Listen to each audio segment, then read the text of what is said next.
Simula bukas, bawal nang dumaan ang mga nakamotorsiklo sa service road ng EDSA Kamuning sa Quezon City. Dagdag solusyon daw yan ng MMDA sa tindi ng traffic na epekto ng pagsasara ng Kamuning Flyover. At live mula sa EDSA Kamuning sa Quezon City, nasa frontline ng balitang yan si Brian Basa. Brian, tukod pa rin ba ang traffic dyan? Yes, Bok, this oras na ng gabi pero siksikan pa rin ang mga sasakyan sa ilalim ng Kamuning Flyover. Dito naman sa tulay, isang lane lang ang bukas at tanging EDSA carousel bus lang ang gumagamit nito. Patuloy rin ang pagkumpuni sa estruktura. Makikita nyo sa aking likuran, yung mga construction worker dun sa medyo malayong bahagi na ng tulay ay patuloy pa rin ang kanilang ginagawang repair. Ganito ang magiging realidad sa susunod na 6 na buwan. Simula kahapon, hindi na pinadadaanan ang 2 lane bago magkamuning flyover. Kaya ang resulta, sa bahaging ito ng EDSA, nag-eembudo ang mga sasakyan. Kanina pang umaga, hebigat na ang traffic sa service road o sa ilalim ng ginagawang flyover.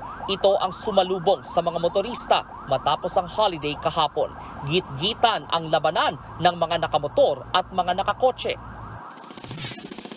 Sa gitna niyan, binisita ng mga taga-MMDA at Department of Public Works and Highways ang kinukumpuning Kamuning Flyover.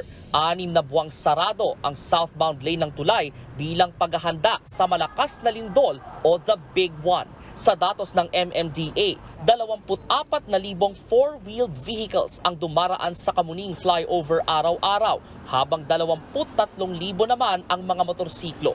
Para maibsan ang epekto ng closure, may karagdagang ipatutupad ang MMDA. Simula bukas, bawal nang dumaan ang mga motorsiklo sa ilalim ng Kamuning Flyover. Liga-guide lang po natin sila. For their safety rin kasi talagang siksikan talaga dito sa service road para wag na po silang makipag-gitgitan. Pasakit yan sa mga rider. Sana gumawa pa sila ng iba pang alternate lane para sa mga motor man lang. So yung mga kotse dun din eh. So pagdating doon sa dulo, ang naman, imbudo na naman kami doon.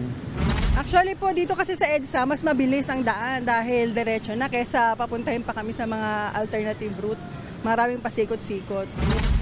Sa mga motoristang ayaw makipag-gitgitan sa service road, pwedeng dumaan mula EDSA Quezon Avenue southbound, kanan sa Panay Avenue, kaliwa sa Sergeant Esguerra, kaliwa sa Timog Avenue, sa kakumanan sa EDSA Service Road. Pwede ring daanan ang Mother Ignacia, kaliwa sa Sergeant Esguerra, diretso sa 11th Jamboree Pakamuning Road hanggang palabas ng EDSA.